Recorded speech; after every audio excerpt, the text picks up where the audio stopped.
सुस्वागतम श्रोत्यांनो.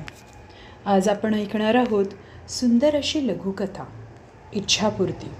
या कथेतून लेखिका नेहा बोरकर देशपांडे यांनी नात्याची सुरेख अशी वीण सांगितलेली आहे. त्यांनी असे सांगितलेले आहे की कसं कोणी एक ऋणानुबंध जपत राहतं. ऐका तर मग. अहो, शिवाजी मंदिरला हिमालयाची सावली चा 5 वाजताचा प्रयोग आहे. मन्याला सांगते तिकीट काढून द्यायला. नवा संच आहे हो. शरद पोंक्षे करतोय हो तुमचे डॉक्टर लागू. नाही हो, ताईंनी थोडं मोठ्याने सांगितलं. अप्पांनी बसल्या जागी मान डोलावली.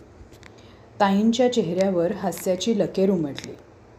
आज संध्याकाळी आपण दोघेच शिवाजी पार्कला फिरायला जायचं हं. मी या लिंबू कलर साडीत कशी दिसते हो. आणि येताना तिथूनच भेळपुरी खाऊन येऊया. हो राणी सरकार, तुम्ही ठरवाल ते. इश्श, काहीतरीच काय अहो. असे प्रेमळ संवाद अप्पा आणि ताईंमध्ये घडत होते. आज काय मामा काणे यांच्याकडे, तर उद्या प्लाझाला मराठी सिनेमा. ताईंना तर अप्पांसाठी काय करू आणि काय नको असं झालं होतं. झेपत नसताना नवीन पदार्थांची रेलचेल चालू होती. सकाळ संध्याकाळ एकत्र फिरायला जाणं, ताईंनी रोज हट्ट्याने गजरा घेऊन तो घालून मिरवणं, गिरगाव चौपाटी, पेठ्यांच्या दुकानातून स्वतःच्या आवडीची नथ अप्पांसोबत घेतली. त्या दिवशी ताईंना तर आनंदाचे उधाण आलं होतं. बिल्डिंगमधील लोक सुरुवातीला सगळं कौतुकाने पाहत, पण आता मात्र त्यांच्या नजरा होऊ लागल्या होत्या. ताईंना मात्र कशाचीच फिकर नव्हती.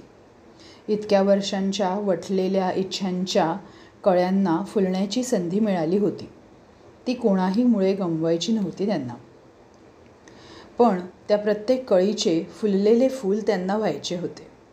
पूर्वी दादरलाच राहणारे, पण मधली जवळपास 20 वर्ष पुण्याला राहायला गेलेले साठे कुटुंब परत त्या छोट्या 1 रूम किचनच्या खोलीत परत आले होते.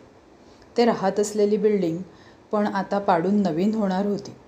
त्यामुळे ताईंची इच्छा पूर्ण होईल की नाही हा प्रश्न होताच.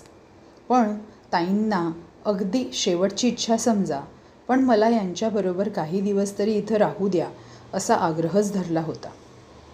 काही जुनी कुटुंब होती अजून. त्यामुळे अप्पा आणि ताई पुण्याहून दादरच्या जुन्या मराठी वस्तीमध्ये परतले. जरा स्थावर झाल्यावर ताईंच्या समोर आठवणींचा पसारा पसरला. अत्यंत कुशाग्र बुद्धीचे, उंचपुरे, गोरेपान, घारे डोळे, करारी धारदार नाक असलेले अप्पा सरकारी नोकरीत अधिकारी होते. त्यामुळे लक्ष्मी आणि सरस्वती एकत्र नांदत. एकदा कोकणातील गावी अप्पा गेले आणि आईवडिलांच्या मताला मान देत येताना कुसुमला लग्न करूनच घेऊन आले. घरात हालचाल होऊ लागली. तिच्याबरोबर कोकणातील 3 जणं शिकायला म्हणून मुंबईत आले. त्यामुळे कुसुमची ताई कधी झाली हे तिला देखील कळलं नाही. कामाच्या रामरगाड्यात ताई घराबाहेर पण पडत नसे. कोकणातील शिकायला येणारे आणि नंतर नोकरीच्या शोधात असणारी मुले ताईंचीच होऊन गेली. अप्पांची करारी नजर, त्यात नवं शहर, ओळखीचं म्हणावं असं कोणी नाही.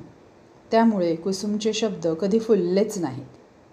अप्पांचं म्हणाल तर नोकरीवर विशेष निष्ठा, त्यामुळं तिथं कोणतीच तडजोड नाही. त्यामुळे ते घरी उशिराच येत आणि आले की जेवण आणि झोप. जिथे बोलणंच नाही तिथं संवाद कुठला असायला. तिथे राहिलेली मुले बाहेरच्या गोष्टी बोलत ते ताई ऐकत असे.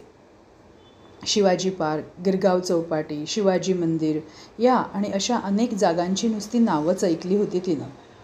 कधी जायची वेळ आलीच तर थोडंफार मंदिरापर्यंत. बाहेरून काही आणावयाचे झाल्यास मुलंच आणून द्यायची. अप्पा आणि ताईला स्वतःचे मूल नव्हते. नाही म्हणायला सुहास जरा लांबच्या नात्यातला होता. त्यामुळे तो जरा ताईंच्या जवळचा होता. सुहास चांगला शिकला. त्याला नोकरी मात्र पुण्यात मिळाली. सुदैवानं तेव्हाच अप्पांच्या बदलीमुळे पुण्यातच जायचे ठरले. त्यामुळे दादरची जागा बंद करून ते सगळे पुण्यात गेले. सुहासने ताईंचे जीवन बघितले होते. त्यामुळे तो ताईंना आनंदी ठेवण्याचा कायम प्रयत्न करायचा. पण ताई हसताना कशा दिसल्याच नाहीत. अप्पांना तर त्यांनी एकदाही ताईंशी बोलताना बघितले नव्हते.